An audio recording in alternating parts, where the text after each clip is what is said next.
Assalamualaikum warahmatullahi wabarakatuh. Salam sukses luar biasa. Masih bersama saya Brapu Family Business. Oke, sahabat-sahabat penonton setia, sahabat-sahabat pembisnis pemula, sahabat-sahabat calon pembisnis. Oke, pada kesempatan ini saya berbincang-bincang sedikit, ataupun ini ada mungkin pertanyaan kepada penonton semua, ataupun kepada sahabat calon-calon pembisnis pemula. Saya akan menanyakan, apa yang Anda lakukan ketika Anda berada di titik nol dalam bisnis Anda? Dalam artian Anda itu gagal, break, ataupun misalnya start, berjalan di tempat start. Istilahnya tidak, bisnis kalian tidak berjalan, tidak ada perkembangan. Apa yang Anda lakukan? Oke, tapi sebelum itu kita intro dulu.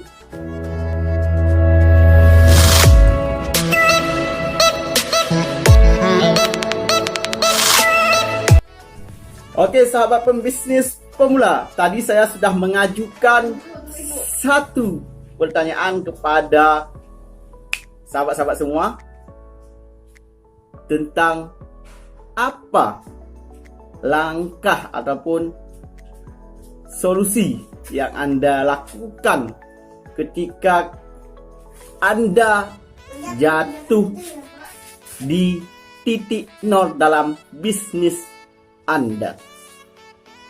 Apa? Oke, memang semuanya dalam ini sedikit kita cerita dulu. Dalam dunia bisnis itu jatuh, bangkit, gagal, dan bangkit lagi, itu memang biasa yang kita alami. Saya pernah berada dalam 1 tahun dalam bisnis, pernah 2 kali berada di titik nol, gagal istilahnya ya, gagal. Tapi bagaimana cara saya? Ini menurut pengalaman saya. Oke, ini kita bicara tentang usaha yang sudah tidak mungkin untuk kita lanjutkan lagi.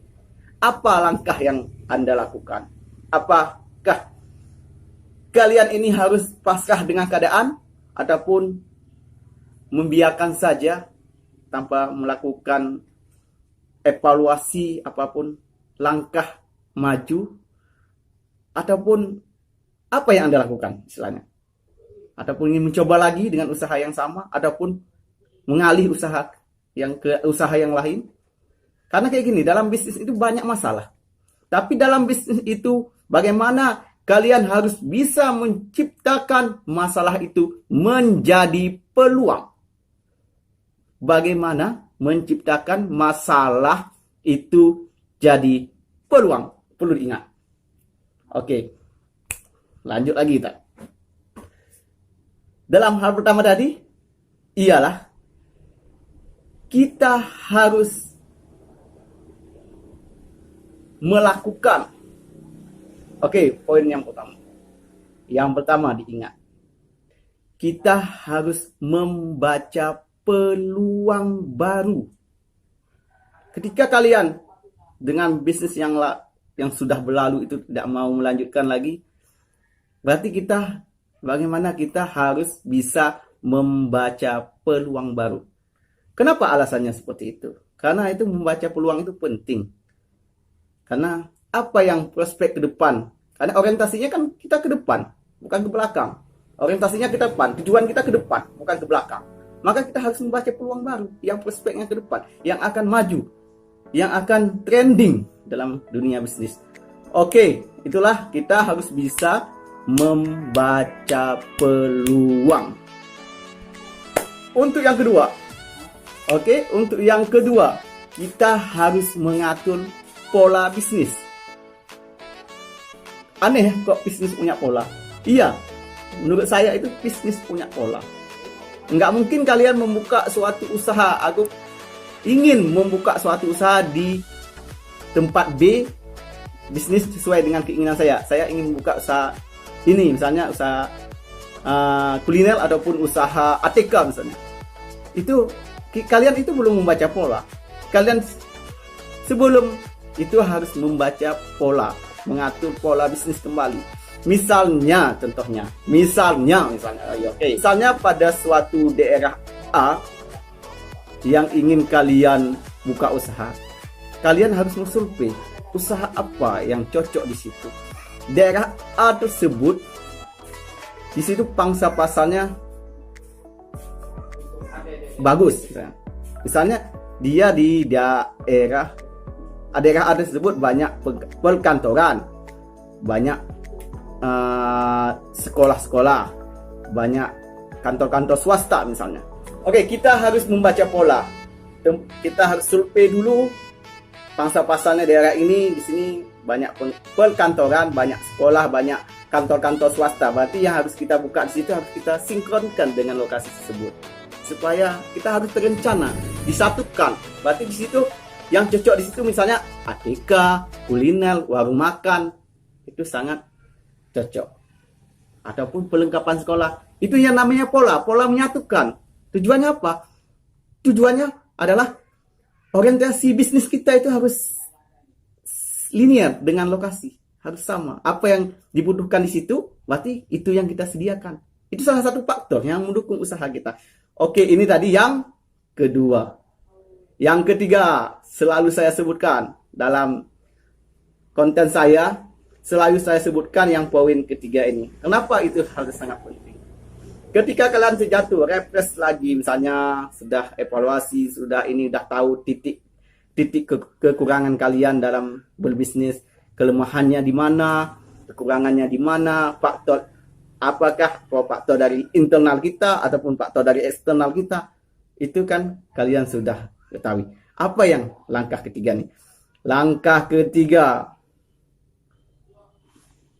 berani mencoba lagi. Karena kenapa? Alasan saya, setelah kalian lakukan refresh kembali, evaluasi kembali, mengatur planning baru, buat pola bisnis, istilahnya perencanaan bisnis, planning, macam-macam, dan macam-macam sebagainya. Dari A, B, C, D, sampai Z sudah kalian lakukan. Tapi ketika kalian tidak berani mencoba lagi, itu sama dengan planning kalian itu, perencanaan kalian itu sama dengan nol.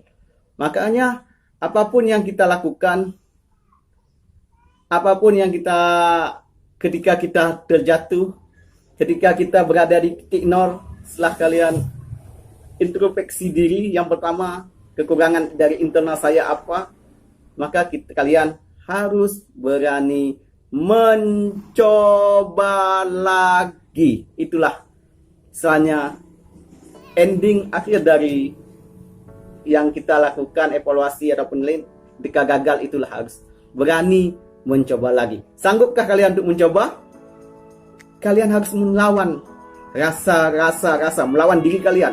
Rasa takut kalian terhadap kegagalan harus kalian lawan. Itu yang penting, harus berani. Kita ini melawan diri. Yang susah itu melawan diri kita sendiri.